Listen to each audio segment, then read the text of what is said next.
Got a special guest that has come to the Prison Break Raw family. He's coming straight out of Chicago through the Wrong to Strong fitness program. I've been watching this guy for a minute now. Actually, he's one of the first channels that I ever came across when I was doing my thing with my nonprofit organization way back when.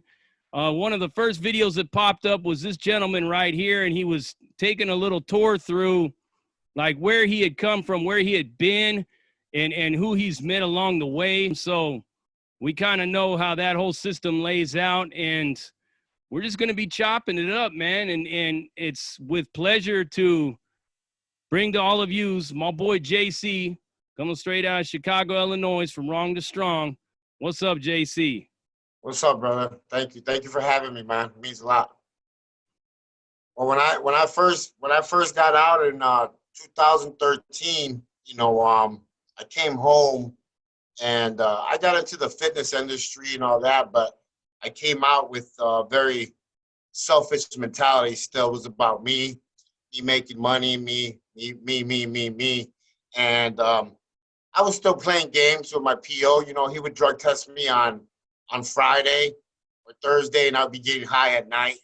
Sniffing some coke or drinking and just playing kind of mouse games with him. And thought that I was like slicker. And finally, after testing positive about 3-4 times, he was like, "That's it," And it's funny because I always remember the day where he called me into the office, and he's like, "Hey, so we're gonna put you in a drug program, and we're gonna get you cleaned up because I want you to do what's right. You're a good kid, blah blah blah." So I went in there still cocky, all dressed up. I was gonna go to dinner with my girlfriend at the time, and I went in there, and as soon as I sat down, I heard shackles. If anybody's done time, once you hear the shackles, it's game over. The chains, the marshals came in, told me to stand up, and they cuffed me. They cuffed me, just cuffed me up and threw me in the van, and I felt betrayed. I felt betrayed by my PO. And then as I was sitting in the van, getting transported back to the FCI, there was a couple dudes in the van, and they were like, "Man, homie, you're fucking swole," and blah, blah, blah. And I just kept on thinking, I'm back again. Holy shit. I promised myself I wasn't going to come back again. And here I am again. And, that whole trip, that whole year, I got sentenced to another year because the judge told me, if I see you again, Mr. Almanza, it's over. So she gave me another year and restarted my probation again, gave me 4 years. So I had to do time, restart my whole probation. And it's crazy how everything happened, man, because they sent me to the worst fucking federal prison they could have sent me to with only 6 months to do by the time I got there. They sent me to USP Victorville. Whoa. And as soon as we got there, dude, they had already stabbed somebody up, killed somebody in the kitchen for a piece of chicken. And I sat down and I started praying, man. I started praying and I was like, what are you doing back again? Like, why? Why? Because you thought that you were slicker? Because you thought that you were above the law? Because you thought you could get away with it? And honestly, that whole 6 months after that I got transferred to Lompoc and all that, like, I just kind of like self-talked myself, and I said, what do I really need to do to change, man? And the biggest thing that I had to do was actually be honest with myself. And when I was actually honest with myself, I came to realize that it wasn't my PO, that it wasn't the marshals that arrested me, that it was nobody but myself that I had to blame that I was back in prison again. Wrong to Strong was born in that yard because I was walking around and I was like, I need to come out and actually do something for somebody else instead of doing something for myself. And that's when my growth started to change, man. I started to train a lot of people while I was there at Lompoc, and I started to give. And you'll be surprised how you feel when you actually start to give, homie, instead of fucking taking. So tell us a little bit. And first off, by the way, I got to tell you that you and I both know that when it comes to the homies from my car, USB Victorville, we call that place federal headquarters. You know what I'm saying? And I'm sure you know why. Kind of people that are in there. So tell us a little bit about how Wrong to Strong was born. Like, how did you come up with this catchphrase? Because, you know, it rhymes, and I'm all about poetry, and I'll tell you a little bit about the poetry that I write and stuff. So you got Wrong to Strong. And even when me and you talked in the DM, you kind of rhymed it into the last part of it. And that was when I was just like, man, I like this dude, you know? It's just, you know, I sat down. I had over 100 names to wanna, like, I wanted something powerful, but I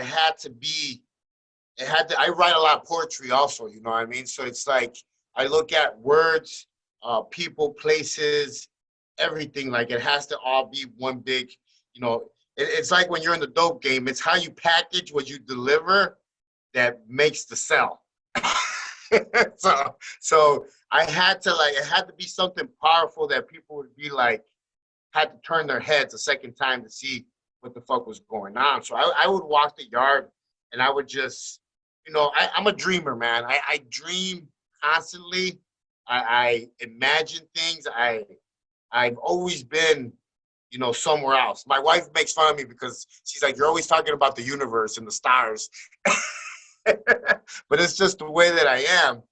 And I would walk around the yard for hours, man. And I kicked it hard with a lot of the homies right there in Lompoc. I still talk to them to this day. You know, and I would just always constantly be talking about it. And one day I was just out of nowhere, I'm walking and I'm like, I went from wrong to strong, because everybody that on the yard, we had a whole weight pile there. So we had a whole setup, you know, we had everything you could possibly think of. So, you know, the Hawaiian dudes were really strong. There was a lot of black dudes from Compton that were monsters. And, you know, the homies used to go pretty hard. Everybody had a set hour to work out, and they started seeing me lift, and I would lift pretty heavy. And I went, man, I went from wrong, and now I'm strong. And then I just kept on saying it back and forth, back and forth. I spent like 4 days just going back and forth on it. And then I was like, that's it, Wrong to Strong. And I created the logo. The logo represents, the chain represents the whole 360, the whole turn of my life. Because I look at it like, if you just do a 180, then you just changed halfway. No, you have to go all the way around the chain.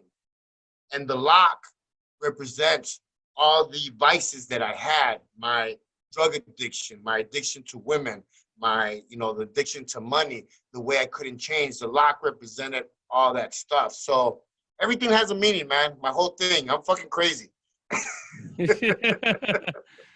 Yeah, I mean, because that's definitely what it is, man. You get locked into that. You know, I briefly told you a little bit about what I did when I got put into federal custody. Like I said, I'm from Cali, and when I got out of Chino for the last time in 2012, man, I was just like running amok in the streets. So I decided to do that whole relocate, to get away from it all, to change your life. And you and I both know you can move 1,000 miles away from everybody you know, but you're going to find all them same people with different names. Yep. And I mean, first thing I did is I went out to Dallas, because my mom was living just outside of Dallas. Couldn't get it together over there, so I went to Amarillo, Texas, and I was working at a car wash, man. And like, I just woke up one day and I was like 38 years old, living next to a strip club and a cheap motel, working at a car wash. And I was just like, man, what did I do to my life? Where did my life go? Yeah. So I just went on a sick one, man. I started running around in that town. I was up to no good, and just decided to take a little road trip to the state of Arkansas, because I was gonna pick up some burners and robbed a bank along the way. I mean, I literally got off I-40 into the city of El Reno, Oklahoma, robbed a bank, got back on the freeway, and drove back towards Texas. And that was it. So, I mean, Somebody told on me, turned me in for the reward. I got sent to the federal. I got extradited to the state of Oklahoma to, stand trial in the Western District of Oklahoma. And when I was standing in there, my mother told me on the phone, she said, you just have to realize what you stand for. But as long as you stand for something, then that's enough. So I developed my nonprofit organization called Stand for Something, and I put question mark. But then after a while, it turned into Stand for Something, my life. Yeah. And in the material, because my second book that I wrote was called An Imprisoned Mind, I talked about, breaking free from that self-made prison. So with that, I kind of created Prison Break for my channel, and then Prison Break Raw, because I basically told everybody, look, man, I'm not going to hold back. I'm going to be the bad guy. I think, me and you talked about that. I even said it way back in my earlier videos, man. I'm going to be the bad guy because somebody's got to be the bad guy. Yep. It's all about basically being assertive and challenging BS and calling out BS. And then not only that, but just trying to present something from a different angle in order to catch your attention. And the thing about your logo and Wrong to Strong and everything, it catches that attention because it brings people like, well, how was he wrong? And what makes him strong now? So now that you have developed this logo and this Wrong to Strong, tell us a little bit about, what was wrong with you and how did you become strong? Like, what made you strong after being that? Well, I mean, I had a lot of things, a lot of vices, man, a lot. And I'll put them to you in order. It was women, drugs, money, and playing the whole victim, bro, because like I used to blame everything on that I got molested as a kid, that I grew up in the hood, that we were poor, and I used to blame it on all that shit. But all I was creating for myself was an excuse to do what's wrong. And people don't realize that when you play that whole victim card, it can only take you so far. It only takes you so far, and it's like they say in Alcoholics Anonymous, it's insanity to expect something different once you take that first drink or you get high. You think something's gonna be different? No, motherfucker, you're gonna end up on the fucking street doing the same thing, whether you were sucking dick or selling your ass. You're gonna end up doing the same fucking thing because it's insanity for you to even think that something different's gonna happen. Now, if you change your life and become fucking strong and actually admit to your faults and actually sit down and be like, okay, so if I'm a drug addict, I'm going to get some help. I'm going to go to Drugs Anonymous. I'm going to not go to the dope house. I'm going to do what I need to do in order for me not to get high. And I think as felons, drug addicts, womanizers, everything, we know the fix, but we like to lie to ourselves. We do. We like to, it's like the dude that goes to Alcoholics Anonymous for 3 meetings, and he's like, oh man, I don't need to go no more. I'm good now. I'm not going to drink ever again. Just like we said, we're never going to go back to prison again. And that's the thing, man. My message is pretty much be honest with yourself and know what you have to do in order to change, because if not, you're never going to change. And you're going to, don't sit there at 50 years old and wonder why you're still sitting in fucking prison or why you're still sitting at the dope house getting high with nothing good or positive in your fucking life. Funny you say about AA and stuff. It seems like you have a little bit of experience. I got some experience with AA and NA myself. Being in a couple of programs in California, I used to remember they were like, all right, everybody, we're going to a meeting. Like, yeah, man, we look at all the honeys, gonna look at all the horny women that, they're trying to get off drugs too. Oh, we're going to a men's stag meeting. Oh, no, I don't want to go. You know what? I got a headache, man. I'm not feeling well. You know what I mean? I'm not feeling well. Dude. I never went in there like I was just like all the rest of them cats, man. We're all in there and all these fine ass little broads that are from like South Orange County and stuff, like former cheerleaders and models that got on heroin or whatever. Now they're in there recovering. So we're That's what I was gonna say. All the hot ones are at the heroin meetings. Yeah. So next thing you know, it's funny, man. It's like we used to call it the rock and roll gangster, right? Like the song, because like some of us would get in there and then you'd always see those dudes. They just like straight up when it comes time to share, they're raising their hand. They're just like, yeah, let me tell you about this time that I shot this dude, man, and I stabbed this guy. You know, I was slinging like 50 pounds of meth and all that. Like fucking kick back, fucking Al Capone. You know what I mean? Yeah. Chill out a little. Chill out, Tony Montana. And he's trying. He's looking at the women to make sure that they're watching, to make sure they're, you know what I mean. And then I remember this one girl. You know, she's getting beat up. She's getting beat up by this dude, and you know what I mean. I rescued her. And it's just like, cut it out, dog. You ain't done none of that, man. Yeah, I've been going to meetings since I've been 10 years old because my dad's been in the program for like over 30 years. So I've been going to meetings since I was like a little kid.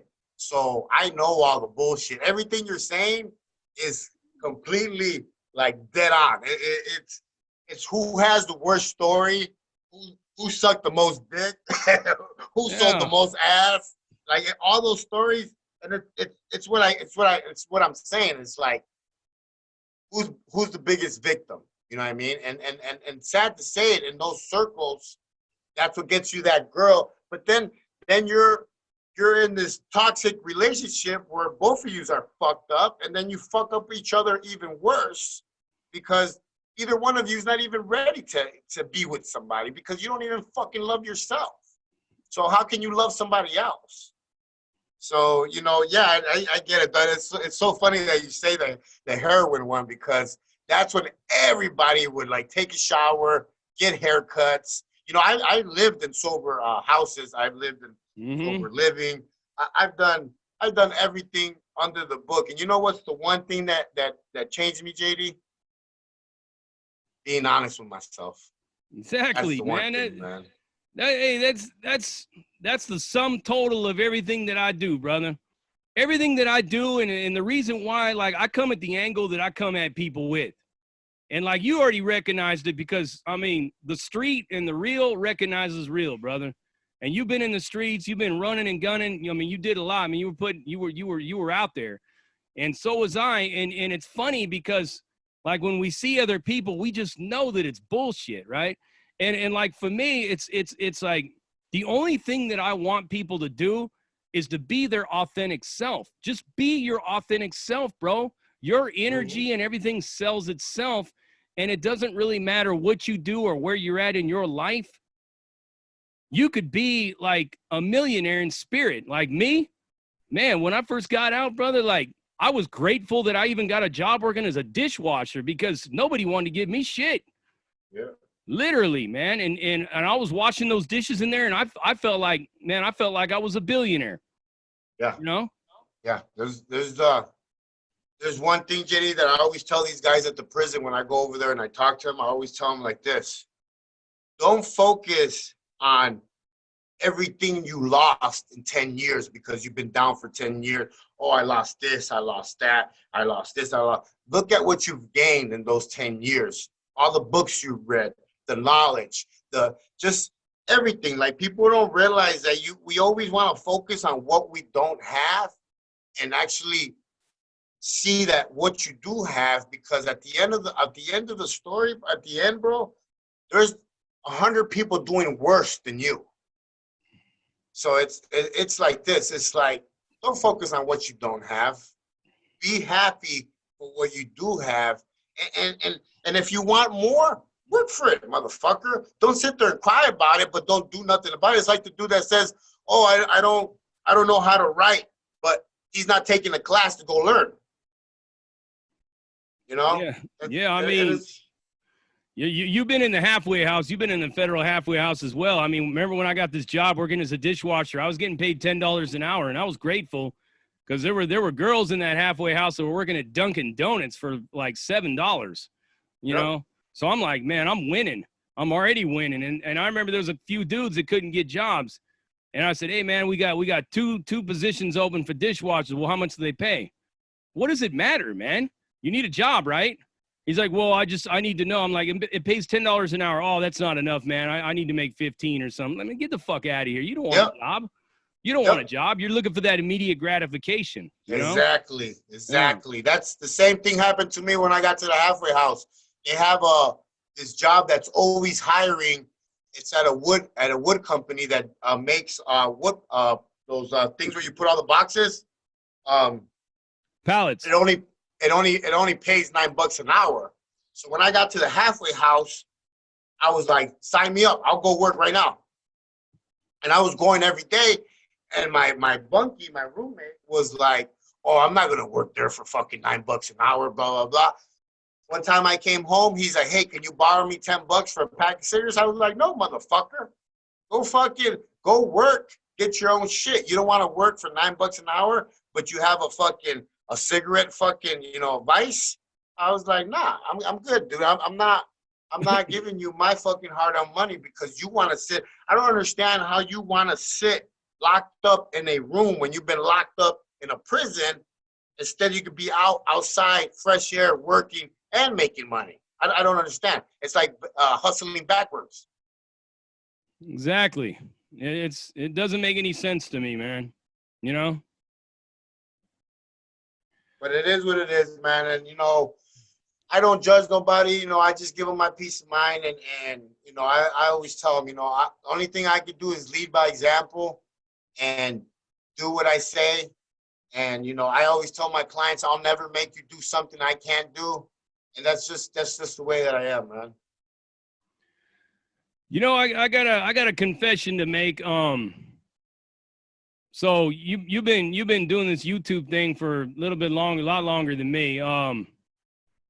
When I wrote my book, An Imprisoned Mind, A Guide to Escaping Our Self-Made Prison, there's actually a motto that I have in there. It's like, lead by example, stand strong, stand proud, stand for something.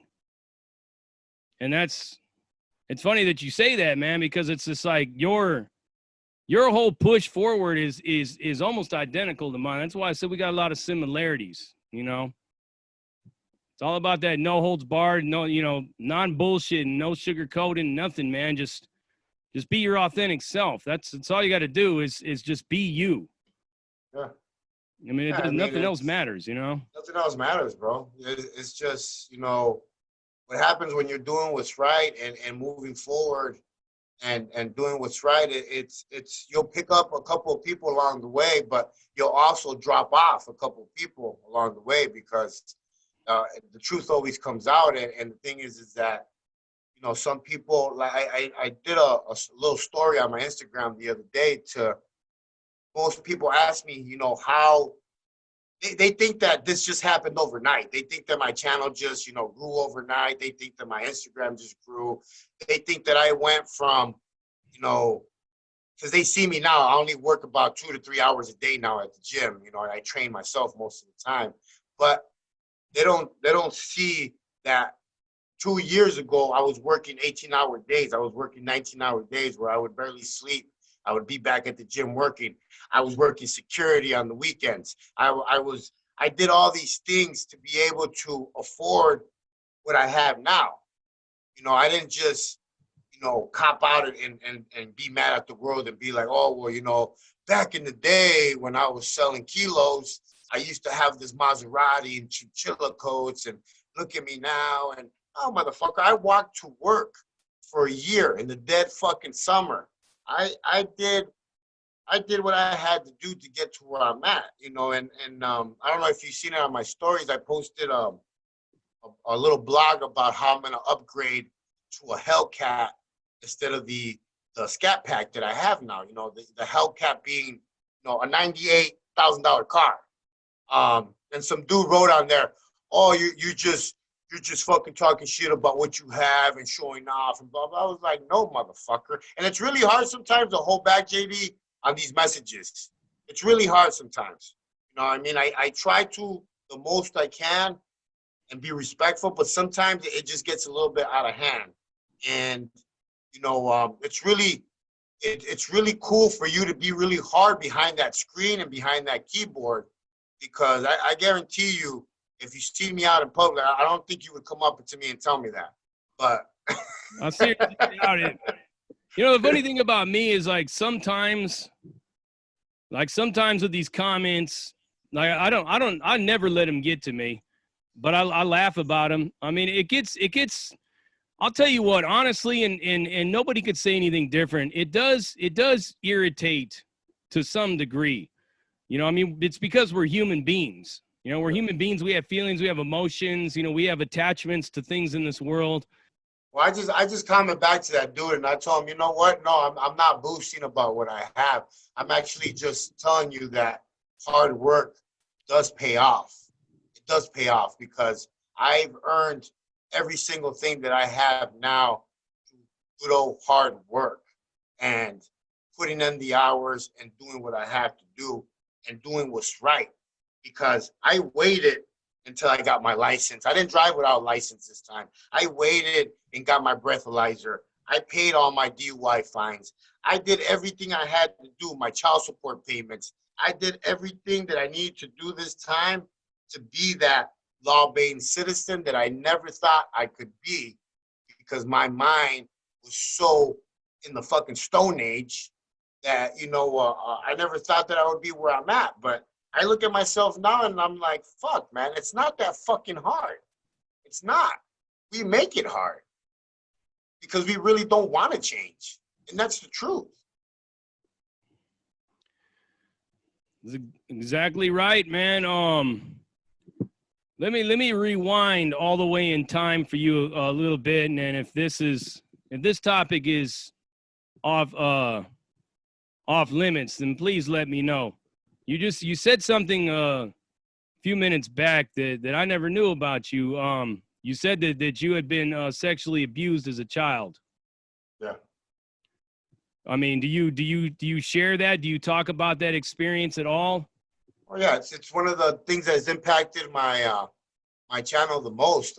You'll be surprised how many tough guy gangsters, people like us, actually have been down that road, and they don't talk about it because they feel as men they shouldn't share that, and they fail to realize that if they don't heal that wound, you're gonna be that same dude for the rest of your life, and you're gonna keep, portraying all that pain onto somebody else if you don't heal that. And it's one of my biggest things that I tell people. Like as a kid, my mom's brother, sexually molested me, raped me, and did a lot of torture. Would fill up the bathtub with water and ice, drown me, pull me out, drown me, pull me out. That created shit in my head. My PTSD was so bad at certain points in my life that I didn't like water. I didn't like to shower. He created a dark room that he used to lock me in for hours sometimes. And to this day, I hate sleeping in dark rooms. All these things affected me in my growth as turning into a older man. And this is why I grew up with the chip on my shoulder, because then after that, I thought that everything was solved with violence. I thought that everything was solved with violence. And I was the perfect candidate for a gang. Once I was like 9, 10 years old, I was perfect. I was perfect. But at the same time, people don't like to talk about this because they feel that it makes them homosexual or all these things. And they fail to realize, man, that in order to heal some wounds need to be reopened. They need to be reopened to get cleaned up and sewed up and all that shit in order for you to get better, man. Because I can't tell you how many years I went, manipulating women, sleeping around, treating women like shit. And it was all because I was searching for that mother love, and I had been made addicted to sex because of what happened to me as a kid. And, it's been the biggest growth that I've done this year, being faithful to my wife, looking at her in the way that I look at her, and just the growth, man. It makes me like really emotional, man.